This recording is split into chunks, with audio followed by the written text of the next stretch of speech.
Hey friends, I'm going to show you today some of the new IOD stamps and show you how to use these stamps the way that I use that works for me. So we're going to use these two stamps. They just came out from IOD. They are in the new 2025 Christmas release. We're going to use some IOD black ink, and I'm going to show you here how I put it onto my pad. I don't oversaturate it, but I just kind of put enough.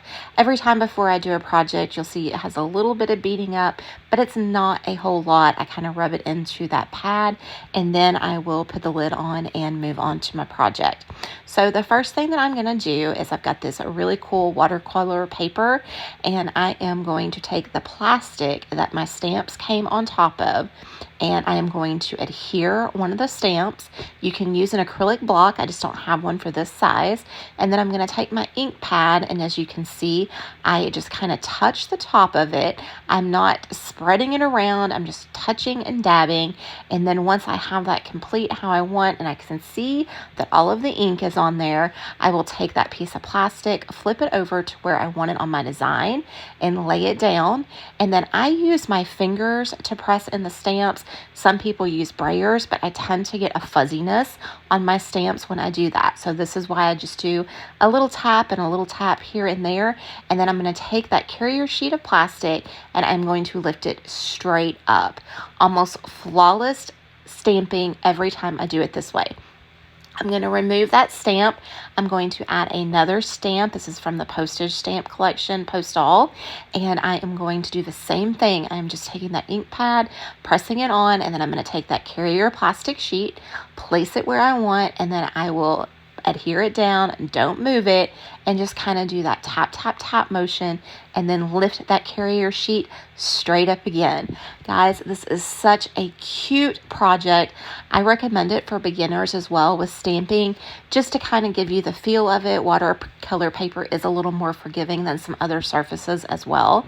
So now we're going to move on to our next design, and I am going to be using the Christmas tree with the stamp that we just used for the postal stamp. I'm going to do it the same way. At the end of the video, I will show you an acrylic block that I have that I used to put the ornaments on.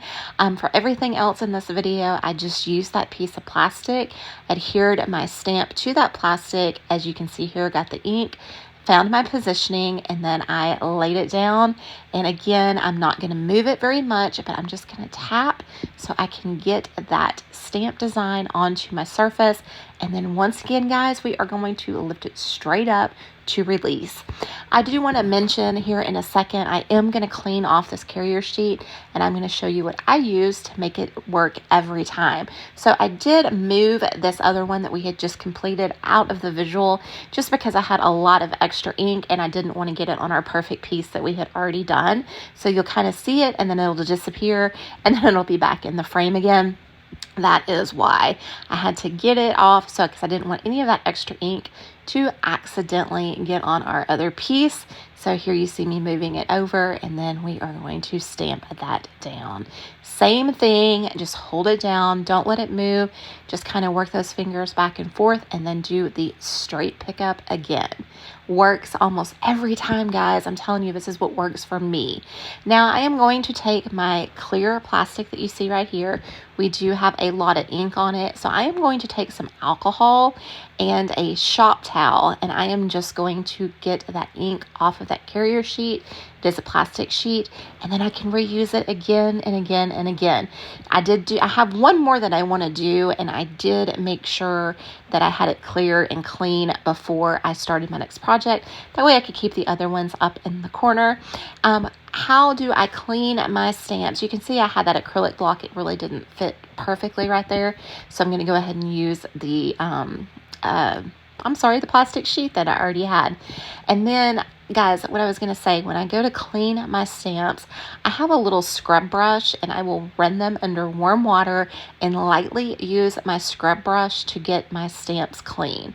One thing that I failed to mention at the beginning of this video, when you get your new IOD stamps, use a very high grade sandpaper, and you're going to go over your stamps, and this is going to season them to help the ink adhere to the surface. Okay, so make sure you use a high grit. Don't use a low grit, because if you do, you can take off some of the detail of that stamp.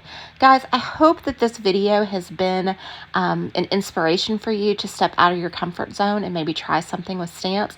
I hope it answered some questions on how I clean them, how I clean my acrylic block. I do the same thing with the alcohol, how to season your stamps. And for beginners, you may want to start with a really easy project and then work up to a more difficult skill level. Guys, I appreciate y'all watching this. If you wouldn't mind following, subscribing, all of those great things, and I will bring y'all another how-to video here very soon using the Santa IOD mold that just came out as well. So please like, follow, comment, share, subscribe, all those good things, guys, and I will see y'all again soon with another project. Thanks again for watching. Oh, and if you have any questions, guys, drop them down in the comments below, and I will try to answer them as well as I can for you. Have a great evening, and I will see y'all again soon.